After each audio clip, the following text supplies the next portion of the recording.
Hey guys, I just came across another entry of mine. Just thought I'd share it, and yeah, let's just get right into it.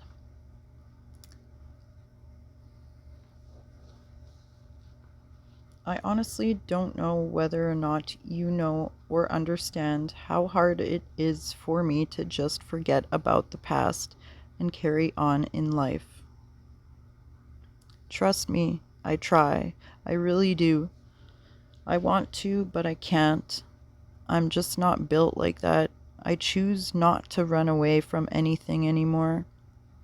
I honestly think that was a reason you would ghost me in the past, was because I constantly make you face shit you would rather keep hidden or buried away. I wish we could have our friendship back, and of course our partnership too.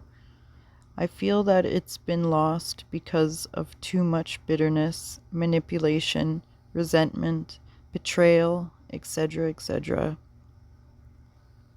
The trust has been destroyed so long ago, but you have to try to understand why this won't work.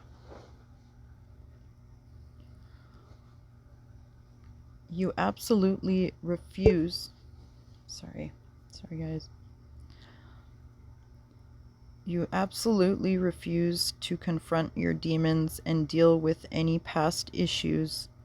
And that is the main reason that our relationship eventually turned so toxic and we became enemies towards each other instead of lovers like we used to be. And I knew I wanted to be again with you. The choice was always yours, and you chose not to be with me.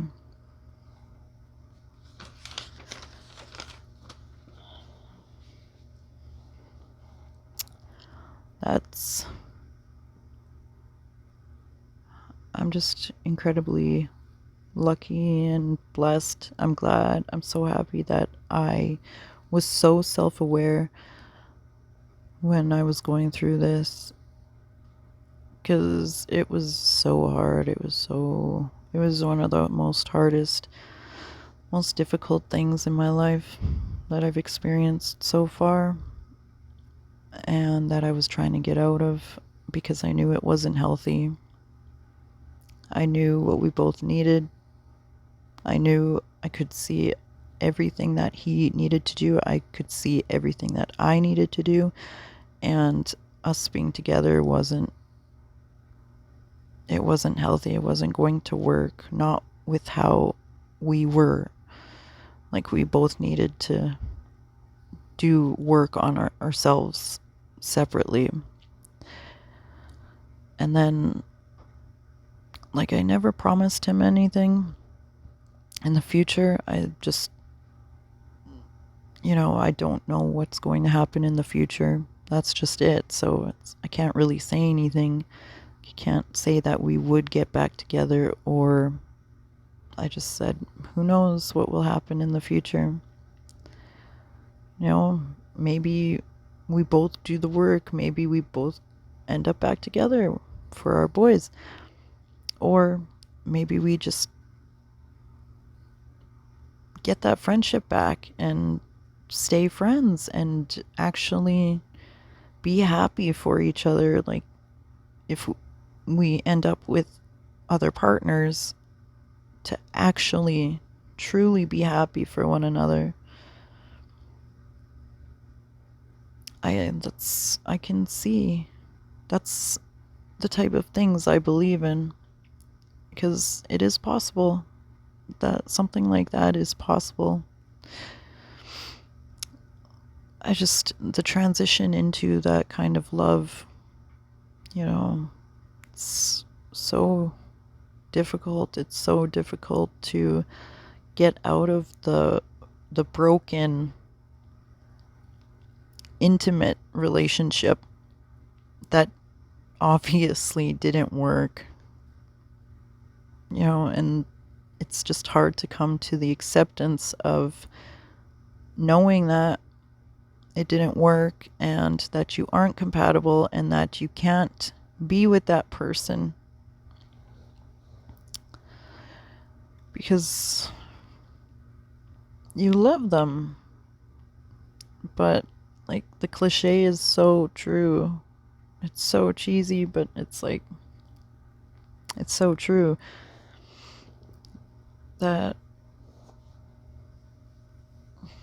sometimes when you love someone, you have to let them go.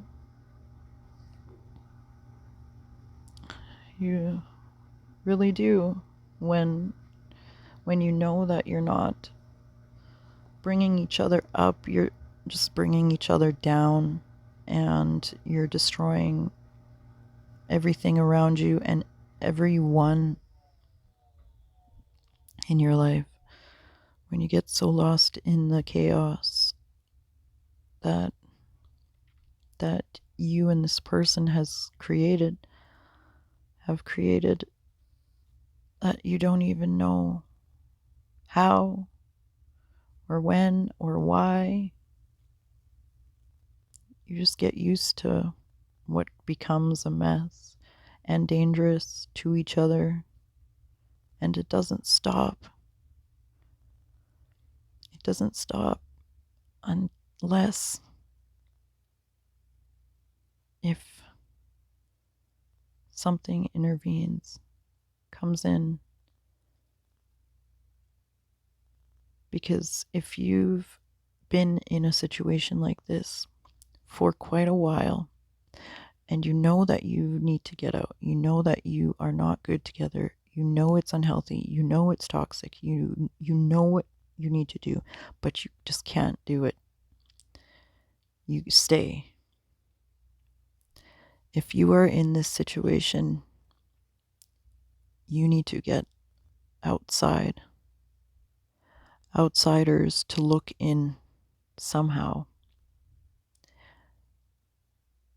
And it's not going to be a pretty road, it's not going to be a pretty adventure, but it will work. It will make you two part ways. If that's what needs to be done, then you have to do it, especially if there's kids involved. Try not to hold on to the resentment, the betrayals, everything that hurts you. Try work on forgiveness. Really try to work on that. Because it's so hard to believe that it had nothing to do with you. Why they did what they did.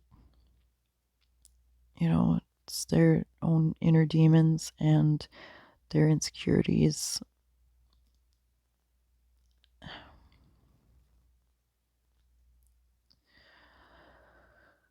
I mean, I was in love with a sex addict.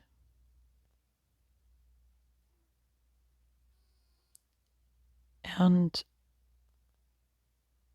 I don't believe that he's ever going to admit that. I don't think he's ever going to believe that that was the problem when I believe that it was clear as day. And I'm not just talking like porn or a couple indiscretions or betrayals in sexual ways.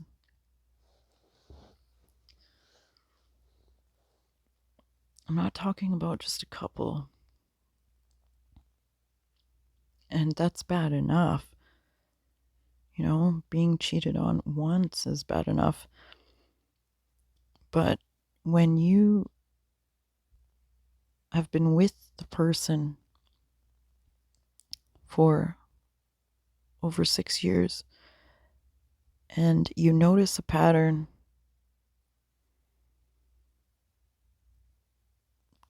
that's when you start realizing that there may be something that they are not able to control.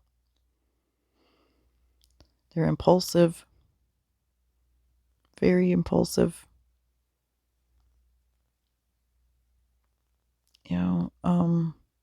They're trying to, like a sex addict is constantly trying to fill a void that they can't fill, like an emptiness. And sex may work just for an instant, but then comes the shame, comes the guilt, and which makes them chase it even more. It's addiction. All addiction is the same. It just depends on. I believe an addiction is. It's the reason why you're indulging in something. And indulging is overdoing it, right? Anything to where you know that you are overindulging in, and if that reason is a form of an escape, that is addiction.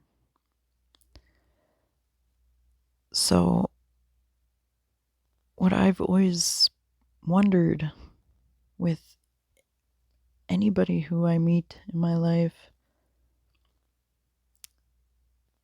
I'll notice what their addiction is, because we all have addictions. We all do. I fall into mine sometimes.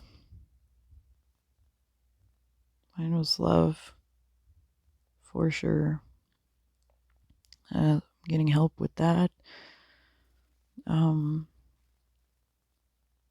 Because it was a form of escape. I used to drink to escape. I was a mess.